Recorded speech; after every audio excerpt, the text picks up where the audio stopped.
Muy buenos días, soy Francisco Ordóñez, mucho gusto, reciban un cordial saludo de parte de nuestro Señor Jesucristo.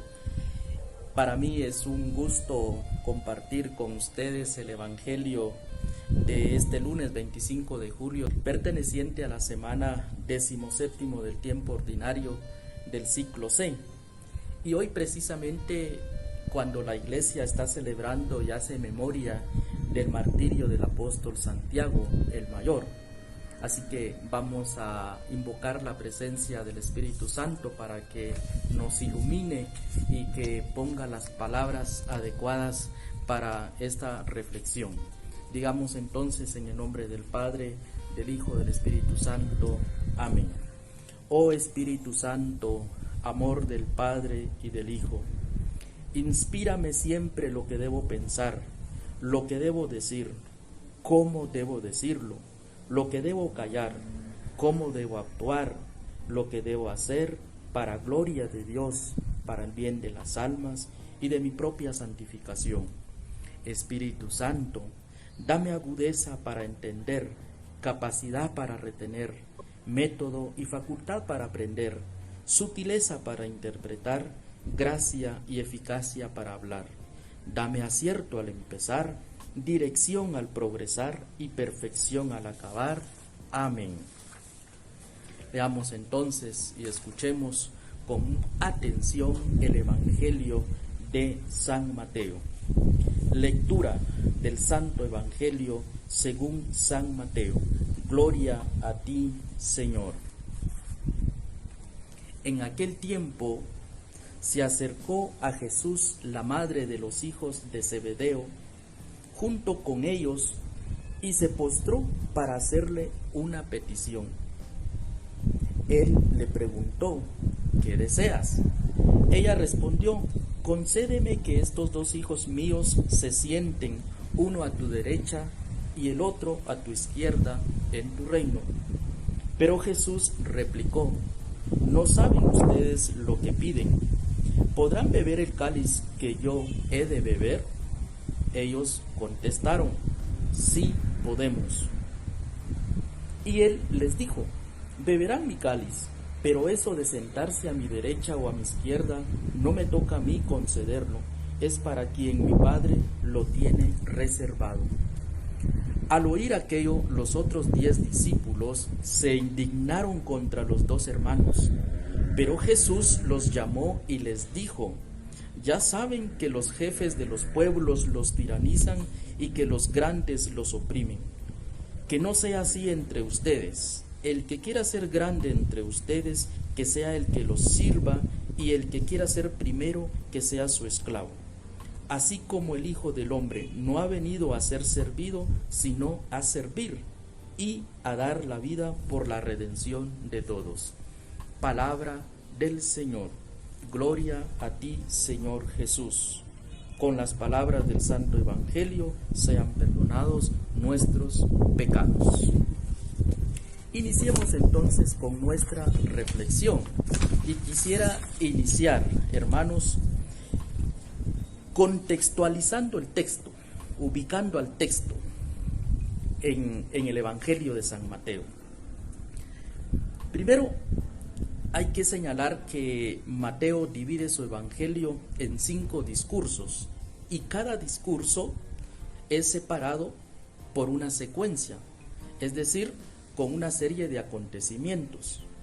Y el texto que hemos escuchado en este momento pues narra el deseo de la madre de los hijos de Zebedeo, que se encuentra en la última secuencia que ubica a Jesús camino a Jerusalén, precisamente donde iba a ser crucificado, previo al último discurso escatológico orientado hacia él.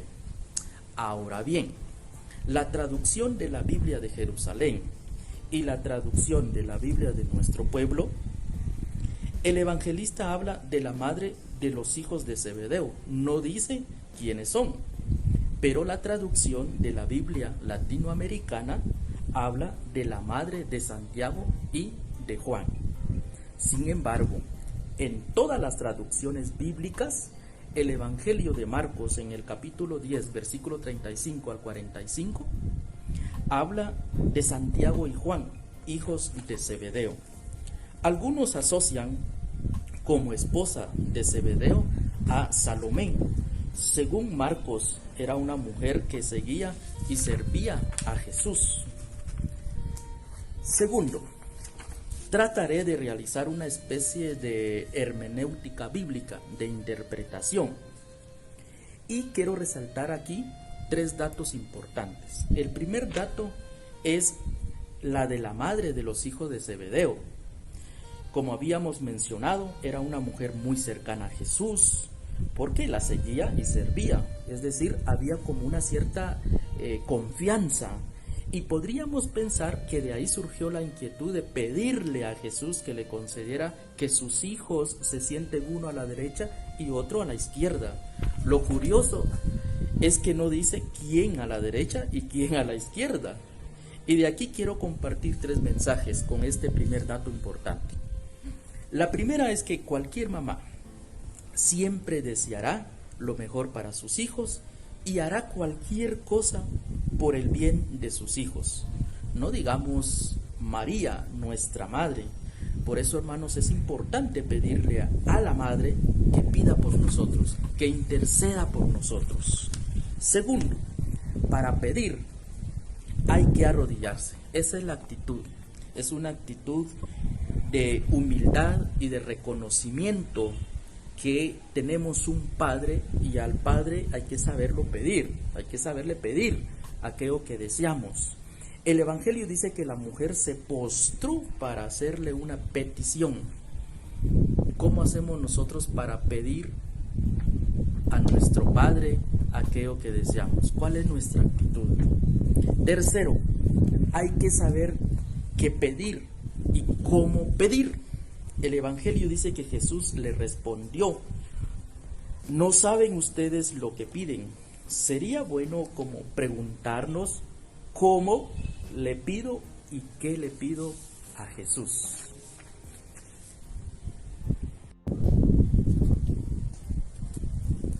Segundo dato importante. Nos encontramos con una pregunta que Jesús plantea a Santiago y Juan. ¿Podrán beber el cáliz que yo he de beber? Ellos contestaron: sí podemos. Aquí el cáliz, la copa, simboliza el sufrimiento. Por eso Jesús les responde: sí, sí podrán. Y el sí es la expresión máxima de fidelidad y lealtad. También representará para ellos el sufrimiento.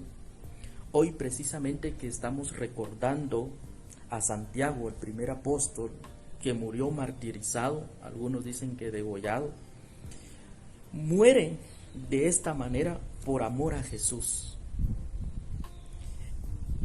Eso es lo que implica seguir a Jesús: el sacrificio, el dolor, el sufrimiento.